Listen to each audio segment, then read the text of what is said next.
इससे पहले वाली वीडियो में हमने देखा कि लाइट और रिफ्लेक्शन ऑफ लाइट क्या होता है। ठीक है, अब हम आज देखेंगे कि मिरर और मिरर के कुछ जो नियम है उनको हम पढ़ेंगे कि मिरर कैसा होता है, कितने टाइप के मिरर होते हैं। ठीक है, और उनमें कुछ इंपॉर्टेंट पॉइंट्स होते हैं, उनको हमें याद रखना है, तो वो सब हम देखेंगे आज। ठीक है, तो देखिए मिरर होता क्या है। मिरर कहें दर्पण, तो मिरर क्या होता है, किसी भी एक ट्रांसपेरेंट शीट अगर हम लेते हैं तो मिरर बनाने की क्या स्टेप्स हैं, वो क्या है कि अगर हमने एक ट्रांसपेरेंट शीट ली जिसके हम आर पार देख सकते हैं और उस ट्रांसपेरेंट शीट को एक साइड से, जैसा कि आप देख सकते हैं यहाँ से थोड़ा साफ है, यहाँ से थोड़ा काला है ना, तो इसी तरीके से ट्रांसपेरेंट शीट लेंगे और उसके ऊपर पॉलिश कर देंगे सिल्वर और एल्यूमिनियम के पेस्ट की। ठीक है, दर्पण बनाने के लिए या मिरर बनाने के लिए क्या करेंगे, ट्रांसपेरेंट शीट लेंगे ग्लास की और उस ट्रांसपेरेंट शीट के ऊपर एक साइड में, उसके एक पृष्ठ पर हमें क्या कर देना है, जैसे कि हमने लिया एक ट्रांसपेरेंट शीट और इसके एक साइड पर, जैसे कि ये एक साइड ले ली और इस पर हमने पॉलिश कर दी किसकी, इसके ऊपर पॉलिश कर दी सिल्वर और एल्यूमिनियम के पेस्ट की। पॉलिश्ड सिल्वर और एल्यूमिनियम पेस्ट, सिल्वर और एल्यूमिनियम के पेस्ट की इसके ऊपर हमें क्या कर देना है, पॉलिश कर देनी है। तो यहाँ पर क्या बन जाएगा, हमारे पास मिरर बन जाएगा। और ये वाली जो साइड होगी इसकी, जो आपको दिख रहा है इधर, ये शाइनी होगी या चमकदार होगी, जहाँ से आप अपना फेस इसमें देख सकते हैं। ठीक है ना, तो ऐसा मिरर जो कि हमने एक प्लेन शीट ली ट्रांसपेरेंट ग्लास की और उस पर हमने क्या कर दिया, एक साइड पर पॉलिश कर दिया सिल्वर और एल्यूमिनियम के पेस्ट का। ठीक है, और इसके बाद में, इस पॉलिश के बाद में इसके ऊपर हम कर देते हैं पेंट। पेंट क्यों कर देते हैं, पेंट इसलिए कर देते हैं ताकि ये सिल्वर और एल्यूमिनियम का जो पेस्ट है वो बाद में क्या होगा, थोड़े टाइम बाद कड़क हो जाएगा, हार्ड हो जाएगा और फिर उसके बाद में उस पर से निकल सकता है। तो पेंट उसको रोकने के लिए लगा देते हैं। ठीक है, तो अच्छे से ये लाइट को रिफ्लेक्ट कर पाए, इसके आर पार लाइट नहीं निकले, इसलिए इस पर क्या कर देते हैं, एक्स्ट्रा पेंट कर देते हैं। और जो दूसरी साइड बचती है वो शाइनी सरफेस होती है, जहाँ पर मैं आराम से मेरा क्या देख सकता हूँ, फेस देख सकते हैं हम अपना। या जो आपके घर में लगे होते हैं नॉर्मल ग्लासेस मिरर्स, उन मिरर्स को इस तरीके से बनाया जाता है। ठीक है, तो ये है हमारे पास प्लेन मिरर। क्या है, ये है plane mirror, sorry plane mirror या समतल दर्पण। क्या है, समतल दर्पण है। ठीक है, और अगर हम इसके बाद में बात करते हैं तो वो दूसरा टाइप जो कि हम इस लेसन में पढ़ेंगे, वो लेसन में पढ़ने के लिए हमारे पास होता है second type of mirror is spherical mirror. Spherical mirror या गोलीय दर्पण। ठीक है, स्पेरिकल मिरर, गोलीय दर्पण, इसके नाम से पता चल रहा है कि ये कैसा मिरर होगा, जो कि थोड़ा गोल होगा, मतलब कि गोलाकार होगा। ठीक है, लेकिन गोलाकार भी पूरा नहीं होगा गोला। इसको बनाने के लिए क्या करते हैं हम, एक जैसे कि हमने एक होलो स्पेयर लिया, होलो स्पेयर, होलो स्पेयर, होलो का मीनिंग जानते हैं आप, खोखला, खोखला गोला, और किसका, ग्लास का, कांच का। किसका लेना है, कांच का, ट्रांसपेरेंट ग्लास। कैसा ग्लास होना चाहिए, ट्रांसपेरेंट, जैसे कि आपने कहीं भी मूवी में देखा होगा, गोल ग्लोब की तरह। कांच का अगर खोखला गोला लें, ठीक है, ये कांच का खोखला गोला ले लिया। ठीक है, एक कांच का खोखला गोला लेते हैं जो कि ट्रांसपेरेंट है, और इस ट्रांसपेरेंट कांच के खोखले गोले के लिए मैं दो ले लेता हूँ। दो क्यों ले लेता हूँ, क्योंकि स्पेरिकल मिरर दो टाइप के होते हैं। ठीक है, तो दो बना लेते हैं, अपना क्या जाता है। ठीक है, अब दो मैंने ले लिए कांच के खोखले गोले, और इनमें से एक को मैं क्या करता हूँ, अंदर की तरफ, ये वाला जो सरफेस दिख रहा है आपको, ये अंदर वाला सरफेस, इसको मैंने क्या कर दिया, वही जो पॉलिश यहाँ पर किया था, सिल्वर और एल्यूमिनियम का पेस्ट बनाया और यहाँ लगाया अंदर की तरफ, तो बाहर वाला सरफेस कैसा रह जाएगा, शाइनी। ठीक है, और बाकी वाला जो है उस पार्ट की ज़रूरत नहीं, तो हम इसको हटा देंगे। ठीक है, एक हमारे पास बन जाएगा ये स्पेरिकल मिरर एक टाइप का, जिसमें हमने अंदर वाले पार्ट को, जो कि अंदर की तरफ धसा हुआ है, मुड़ा हुआ है, उस पार्ट पे हमने क्या कर दिया, यहाँ पर हमने पॉलिश कर दिया, ठीक है, क्या कर दिया, पॉलिश कर दिया। तो ये पॉलिश्ड पार्ट, अंदर वाला पार्ट अगर पॉलिश किया है और बाहर वाला जो उभरा हुआ भाग है, उठा हुआ भाग है, अगर वो शाइनी है, तो ये वाला जो गोलीय दर्पण होगा हमारे पास या फिर स्पेरिकल मिरर होगा, ये कैसा होगा, उत्तल, उत्तल दर्पण या फिर कॉन्वेक्स मिरर, क्या बोलेंगे इसको, कॉन्वेक्स मिरर कहेंगे, ठीक है। और दूसरे वाले के लिए क्या करेंगे, दूसरे वाले के लिए हम कर देते हैं इधर वाला गायब, ठीक है। और उसका जो बाहर वाला जो ये पार्ट है हमारे पास, इसको हम क्या कर देंगे, पॉलिश कर देंगे। इस वाले पार्ट को जब हम पॉलिश करेंगे तो ये बन जाएगा हमारे पास, ये पॉलिश्ड है, और ये वाला जो पार्ट है ये शाइनी हो गया। तो शाइनी वाला पार्ट जो कि अंदर वाला पार्ट है और बाहर जो उभरा हुआ पार्ट था उसको हमने पॉलिश कर दिया, तो ये बन गया हमारे पास कॉनकेव मिरर। यहाँ तक की बात सबको समझ में आ गई, इसको बोलते हैं हम अवतल दर्पण।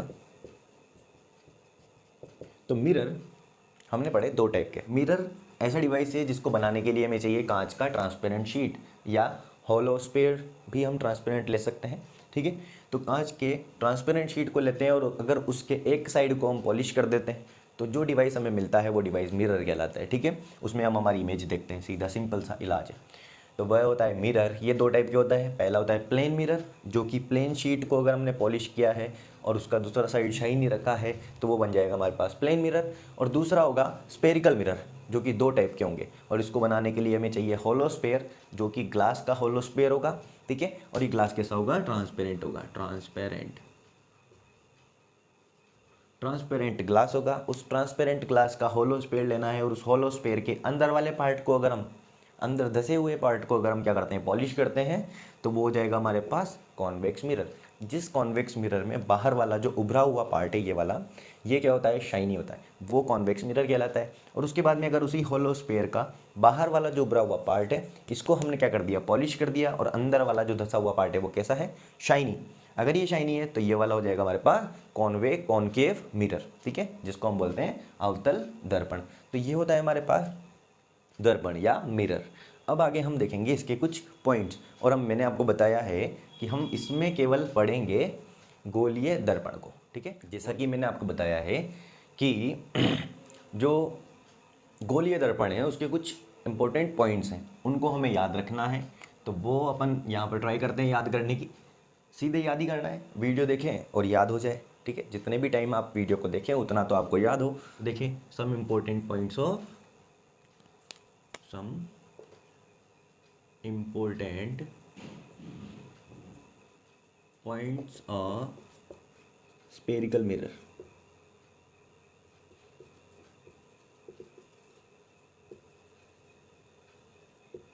देखें, important points of spherical mirror। तो यहाँ पहले हमारे पास क्या चाहिए, हमें एक स्पेरिकल मिरर चाहिए। तो एक स्पेरिकल मिरर ले लेते हैं, ये ले लिया हमने स्पेरिकल मिरर। यहाँ से हम बनाते हैं एक लाइन, ठीक है। ये एक मिड पॉइंट है, ठीक है। यही कुछ पॉइंट्स हैं जिनको आपको याद रखना है। ये मैंने जो लिया है यहाँ पर, ये लिया है मैंने कॉनकेव मिरर, ठीक है। कैसा मिरर लिया है, concave mirror, concave mirror, concave mirror. और यही सब पॉइंट्स किसके लिए लगेंगे, कॉन्वेक्स मिरर के लिए भी सेम होगा, ठीक है। यहाँ पर जो मैं बता रहा हूँ, तो पहला पॉइंट हम बात करते हैं कि ये लाइन जो मैंने पैरेलल लाइन या इस स्पेरिकल मिरर के परपेंडिकुलर जो इसके मिड पॉइंट से निकल रही है, ये इस लाइन को क्या कहते हैं, इस लाइन को क्या कहेंगे, इस वाली लाइन को कहते हैं हम प्रिंसिपल एक्सिस। क्या कहते हैं, प्रिंसिपल एक्सिस कहते हैं। जो लाइन स्पेरिकल मिरर के मिड पॉइंट से, स्पेरिकल मिरर के मिड पॉइंट से पास आउट होने वाली लाइन को हम बोलते हैं प्रिंसिपल एक्सिस। जिस प्रिंसिपल एक्सिस पर हमें ऑब्जेक्ट को रखना होता है, ठीक है। ऑलवेज प्रिंसिपल एक्सिस पर ही ऑब्जेक्ट रखा होता है, या फिर वो इनफाइनाइट पर हो सकता है। अगर इनफाइनाइट से कहीं चल के आएगा तो सबसे पहले कहाँ आएगा, ऑब्जेक्ट प्रिंसिपल एक्सिस पर आएगा, ठीक है। तो प्रिंसिपल एक्सिस कहाँ से पास आउट होती है, कॉनकेव मिरर या स्पेरिकल मिरर के मिड पॉइंट से। अब इस मिड पॉइंट को क्या कहते हैं, या मिड पॉइंट ही कहते रहेंगे। तो इस मिड पॉइंट को हम बोलते हैं पोल। क्या कहते हैं, पोल, ठीक है। मिड पॉइंट को हम कहते हैं पोल। स्पेरिकल मिरर का मिड पॉइंट क्या कहलाता है, पोल कहलाता है। ठीक है। पोल कहलाता है हिंदी में ध्रुव, mid point of spherical mirror क्या कहलाएगा, पोल कहलाएगा। और एक परपेंडिकुलर लाइन जो कि mid point of spherical mirror मतलब कि ध्रुव से होकर गुजरने वाली रेखा कहलाती है प्रिंसिपल एक्सिस कहलाती है। ठीक है, आगे देखें तो अब देखो एक चीज़ इंपॉर्टेंट कि यहाँ पर मैं दोबारा से बनाता हूँ, जिस होलोस्फेयर से हमने क्या किया है, एक होलोस्फेयर लिया था और उस होलोस्फेयर से हमने बनाया था कॉनकेव और कॉन्वेक्स मिरर्स। ठीक है, अब ये होलोस्फेयर है तो इसका कुछ ना कुछ क्या होगा, सेंटर पॉइंट होगा, जिसको हम क्या कह सकते हैं, ओ कह सकते हैं, ओ। लेकिन हम इसको यहाँ पर ओ ना कहकर क्या कहते हैं, सी। सी क्या कहते हैं, C for centre, centre of curvature क्या कहते हैं, सेंटर ऑफ कर्वेचर। कर्वेचर किसको बोलते हैं, क्योंकि हमने क्या किया, इसको बीच में से काटा और केवल क्या लिया, एक कर्व, क्या लिया है, एक कर्व। तो एक कर्व हमने मिरर बनाने के लिए ओनली काम में लिया है, इसलिए हम इसको बोलते हैं centre of curvature, centre of curvature. ठीक है, तो यहाँ पर ये जो सेंटर है, सपोज इस होलोस्फेयर का सेंटर यहाँ पर ले लेता हूँ। ठीक है, ये होलोस्फेयर का क्या है, यहाँ ले लेते हैं। ठीक है, यहीं ले लेते हैं पास में। ये क्या है, सी पॉइंट, और ये सी पॉइंट क्या है, सेंटर ऑफ कर्वेचर। कर्वेचर क्यों बोलते हैं, क्योंकि हमने इसका केवल और केवल होलोस्फेयर का एक कर्व काम में लिया है, स्पेयर का कर्व काम में लिया है, किसके लिए, मिरर बनाने के लिए। इसलिए सेंटर ऑफ कर्वेचर क्या कहलाता है, C point, centre of curvature. ठीक है ना, वक्राकार पार्ट का सेंटर, सेंटर ऑफ कर्वेचर कहलाता है सी पॉइंट। ठीक है, अब देखो यहाँ पर कि सेंटर से सर्कमफेरेंस के बीच की डिस्टेंस क्या होती है, केंद्र से परिधि के बीच की दूरी क्या कहलाती है, त्रिज्या कहलाती है, जिसको हम बोलते हैं आर, रेडियस। अब ये रेडियस किसकी है, कर्वेचर की। किसकी है रेडियस, कर्वेचर की, तो ये हो जाएगी रेडियस ऑफ कर्वेचर। किसकी हो जाएगी, रेडियस ऑफ कर्वेचर। तो यहाँ सी से लेकर और पोल तक के बीच की जो डिस्टेंस है वो क्या है, आर, और आर क्या है, आर है radius of curvature, radius of curvature. R क्या होती है, रेडियस ऑफ कर्वेचर। क्यों, क्योंकि ये कर्वेचर की रेडियस है यहाँ पर। ठीक है, अब आगे देखो, ये हमने दोबारा से रिपीट करना है कि ये जो एक लाइन जो कि पोल से होकर पास आउट होती है वो है principal axis. Mid point of spherical mirror क्या होता है, पोल। और सेंटर ऑफ कर्वेचर जो कि सेंटर ऑफ होलोस्फेयर होता है, ये सेंटर ऑफ कर्व होता है, वो होता है हमारे पास सेंटर ऑफ कर्वेचर। और सेंटर से पोल के बीच की जो डिस्टेंस है वो होती है रेडियस ऑफ कर्वेचर, जो कि रेडियस किसकी है, कर्वेचर की रेडियस है, या होलोस्फेयर की रेडियस है, वही क्या होती है, रेडियस ऑफ कर्वेचर होती है। ठीक है, आगे हम चलते हैं। अब हम बात करते हैं फोकस पॉइंट की। किसकी, फोकस पॉइंट। ठीक है, तो यहाँ से प्रिंसिपल एक्सिस जाएगी, ये होगा पोल, पी फॉर पोल। पोल को कैसे बताते हैं, पी से। ठीक है, पी से। अब सपोज देखिए, ये प्रिंसिपल एक्सिस है ही सही, आपको पता है। तो एक कॉनकेव मिरर हमने लिया और व्हेन अ लाइट रे, एक लाइट रे देखें जो कि इनफाइनाइट से आती है, एक लाइट रे इनफाइनाइट से होते हुए प्रिंसिपल एक्सिस के पैरेलल स्पेरिकल मिरर के किसी पॉइंट पर जाकर इंसिडेंट होती है। ठीक है, देखो कि एक लाइट रे जो कि पैरेलल है प्रिंसिपल एक्सिस के, ये चीज़ आप पढ़ चुके हैं आपकी 10th क्लास में, कि जब भी कोई लाइट रे प्रिंसिपल एक्सिस के पैरेलल आते हुए लेंस पर, सॉरी मिरर पर इंसिडेंट होती है, और after incident it will return from a point of principal axis, ये प्रिंसिपल एक्सिस के किसी एक पॉइंट से वापस रिटर्न हो जाती है। ठीक है, वापस रिटर्न हो जाती है। और एक और लाइट रे, सपोज कि ये लाइट रे आती है ऐसे इनफाइनाइट से, और ये स्पेरिकल मिरर के किसी एक पॉइंट पर टकराती है, और यहाँ से टकराकर वापस रिटर्न होती है। और जिस पॉइंट पर ये दोनों light rays after reflection meet करती है, जहाँ पर मिलती है, वो पॉइंट होता है हमारे पास फोकस पॉइंट। क्या होता है, फोकस पॉइंट एफ, या फोकल पॉइंट होता है। ठीक है, इस एफ को क्या कहते हैं, फोकल पॉइंट। ठीक है, या फोकस पॉइंट।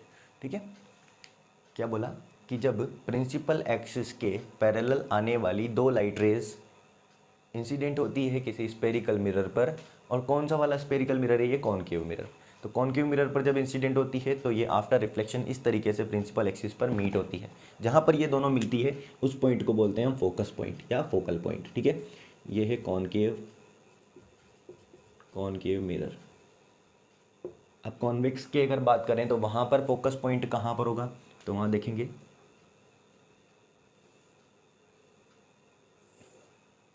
कि हमारे पास है पोल, P फॉर पोल। अब देखो इसका ये वाला सरफेस शाइनी होता है तो यहीं पर क्या होगी, हमारे पास लाइट रेज इंसिडेंट होगी, यहाँ पर आकर टकराएगी, ये दो लाइट रेज इसके ऊपर आके टकराती है, ठीक है। और जब ये इससे टकराती है तो आफ्टर रिफ्लेक्शन क्या होगी, ये वापस उसी पाथ में रिटर्न हो जाएगी, उसी मीडियम में चली जाएगी जिस मीडियम से आई थी। तो ये इस तरीके से वापस रिटर्न हो जाएगी। अब ये तो मीट ही नहीं होती, ये तो मिल ही नहीं रही, तो कहाँ पर हमें फोकस पॉइंट मिलेगा। देखो कि जब हम इन दोनों रेज को, जो रिफ्लेक्टेड रेज है, इनको जब हम पीछे की ओर बढ़ाएंगे इस तरीके से,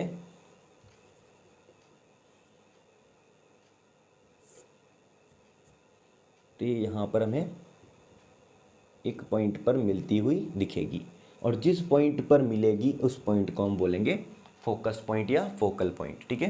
क्या बोलेंगे, फोकल पॉइंट एफ।